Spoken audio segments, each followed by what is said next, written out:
Alam niyo guys, nakakatakot na minsan ang batas. Hindi na natin alam kung sino yung nagsasabi ng totoo, kung sino yung hindi. Because actually itong mga marurunong sa batas, mga abogado, mga lawyer, they can't actually bend the law ng ganun-ganun lang, ng ganun-ganun na lang. Tulad na lang dito sa ginawa nila kay Marcoleta. So everybody knows that Marcoleta has been cleared from COMELEC and BAC. Nakakalungkot lang. Ito yung nakakatakot, nakakalungkot, nakaka-frustrate kasi sa ginawa nilang COMELEC na to, for sure gagamitin ng ibang politiko ito in the future na. Pwede naman palang gawin ito. So, magiging daan ito para tularan kung ano yung ginawa ni Marcoleta. Sabi nila walang sapat na ebidensya. Ano pa ba yung pwede nilang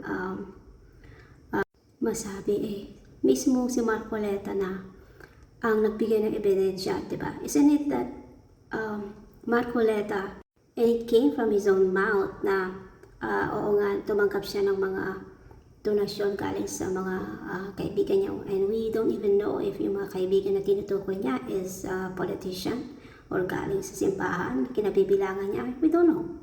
At alam natin na yung mga yun is bawal. Bawal na bawal kang tumanggap ng ganong donasyon galing sa church o sa mga politiko o sa mga contractor.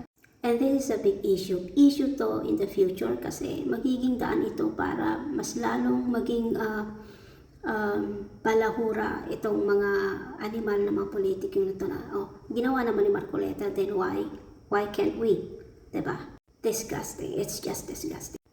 Kaya marami din sa mga politiko, hindi lang marami, talagang halos karamihan ng mga politician knew that they have impunity dahil sa mga katulad nitong si Marcoleta at katulad nitong mga example ng COMELEC at ang iba pang mga sangay ng gobyerno na hinahayaan na lang at pinapalampas yung mga ganitong kalaking issue.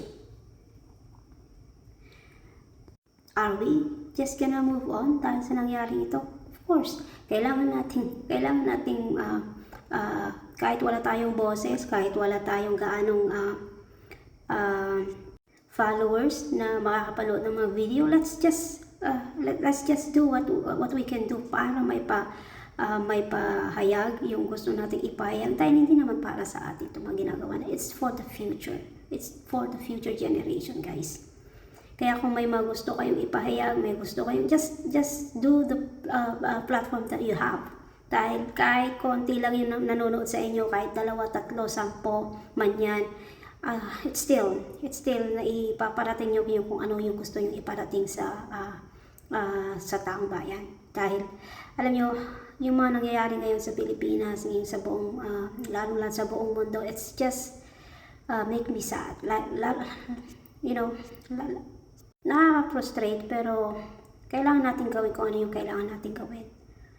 Yun lang ang natin. Yun ang panlaban natin sa mga ganitong klase ng. Huwag nating hayaan na pati tayo ay mabutol at masira yung kung ano yung pinaglalaban natin.